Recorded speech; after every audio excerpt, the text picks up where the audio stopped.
काला नमक चावल क्रेता विक्रेता सम्मेलन। सिद्धार्थनगर।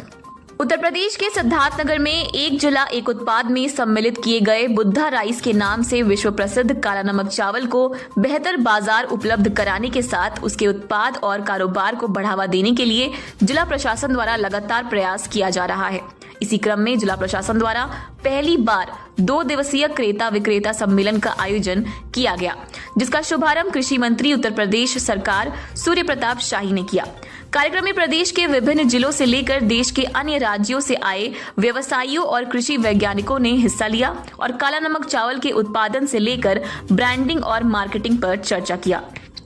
काला नमक चावल जिसे दुनिया के देशों में बुद्ध राय यानी भगवान बुद्ध के प्रसाद के रूप में जाना जाता है, उसके मूल प्रजाति के उत्पादन के लिए कालांतर में सिद्धार्थनगर की वैश्विक पटल पर एक पहचान रही है। तमाम साथियों के आधार पर कहा जा सकता है कि इस गुदकारी चावल का अस्तित्व आदिकाल से है, क्योंकि भगवान गौतम बुद्ध के पूर्वजों की राजधानी जनपद का सीमावर्ती क्षेत्र और पड़ोसी मुल्क नेपाल का कुछ अंश, जिसे कपिलवस्तु के नाम से जाना जाता रहा है, और गौतम बुद्ध यानी राजकुमार सिद्धार्थ के पिता राजा शुद्धोधन को शुद्ध चावल उत्पादक के रूप में भी जाना जाता रहा। स्वाद और सुगंध के कारण काला नमक चावल दुनिया का सबसे बेहतरीन चावल है, तो पौष्टिकता के मामले में किसी वरदान से कम नहीं है। इसी कारण संयुक्त राष्ट्र के खाद्य एवं कृषि संगठन AFO द्वारा काला नमक चावल को दुनिया के विशेष चावलों में शामिल किया गया है।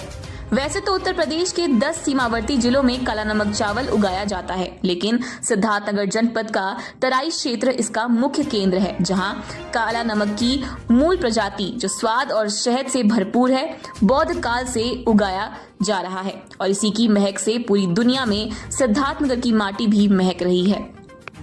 काला नमक चावल के उत्पादन, ब्रांडिंग और मार्केटिंग के लिए आयोजित की गई बायर सेलर समिट का शुभारंभ करने पहुंचे उत्तर प्रदेश कृषि मंत्री सूर्य प्रताप शाही ने काला नमक चावल की विशेषता पर चर्चा करते हुए उत्तर प्रदेश सरकार द्वारा काला नमक चावल को ODOP के तहत सबमिट कर उसके उत्पादन को बढ़ावा देने और विश्व बाजार में इसकी बिक्री सुनिश्चित करने के प्रयासों के विषय में जानकारी दी। साथ ही जिले के किसानों को सरकार द्वारा बेहतर लाभ पहुंचाने की कोशिश के विषय में भी बताया।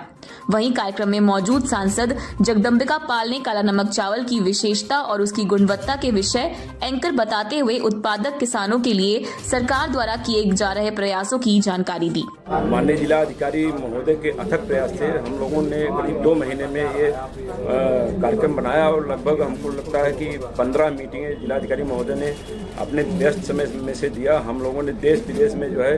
350 जो है क्रेता का उनसे समन्वय स्थापित करके उनको बुलवाया है और जितने हमारे विक्रेता हैं उनका स्टॉल लगवा करके हम लोग उनसे समन्वय स्थापित करके ये चाहेंगे कि हमारा प्रोडक्ट दुनिया में महके। अभी तक कितना लाभ आपको मिला, क्योंकि लगातार कई सालों से प्रशासन प्रयास कर रही है? जब हम इसको देखते तो 2018 में तो इसका रेट जो है 25 से 35 रुपये प्रति किलो था और जब से इसका प्रचार प्रसार बढ़ा है तो किसान भी इसके महत्व को जान गया है और वर्तमान में 120 रुपये से 400 रुपये केजी तक जो है इसका दाम मिल रहा है। किसान के दरवाजे पर भी 120 रुपये से नीचे नहीं बिक रहा। प्रसाद के रूप में जो है इसकी ख्याति प्राप्त है और सिद्धार्थनगर के भीतर ही ये विशिष्ट रूप से पैदा होती रही है। इसको उत्तर प्रदेश सरकार के प्रयासों से भारत सरकार ने AI टैग भी इसको दे दिया है और आगे के दिनों में और उसका आइडेंटिफिकेशन भी उसको दे रहे हैं। तो इस तरीके से काला नमक चावल जिसके भीतर खुशबू रहती है और उसके भीतर अनेक पोषक तत्व पाए जाते हैं, विटामिन्स होते हैं, तो उसकी खेती का विस्तार हो, इस नाते योगी आदित्यनाथ जी की सरकार ने ODOP कार्यक्रम के भीतर काला नमक को सिद्धार्थनगर में सम्मिलित किया और अब उसके एरिया को बढ़ाए जाने के लिए, आच्छादन को बढ़ाए जाने की दृष्टि से प्रयास कर रही है, जिससे 500 हेक्टेयर के भीतर सिकुड़ा हुआ वो काला नमक चावल का खेती अब बढ़ करके 16,000 हेक्टेयर तक पहुंची है। मार्केटिंग उसकी ठीक प्रकार से हो सके और उसकी जो ट्रेडिशनल वैरायटियां हैं जिनके माध्यम से खुशबू और टिकाऊपन ज़्यादा रहा है उसको आगे की ओर बढ़ा सकें, उसके लिए यह आज बायर सेलर मीट भी आयोजित किया गया है, जिससे इन उत्पादों का एक्सपोर्ट भी किया जा सके। साथ साथ में इस पूरे प्रदेश के भीतर विशेष रूप से बुंदेलखंड और बुंदेलखंड और पूर्वांचल के इन क्षेत्रों के भीतर 8 मंडलों के 28 जनपदों के भीतर हम लोगों ने विश्व बैंक के साथ समझौता करके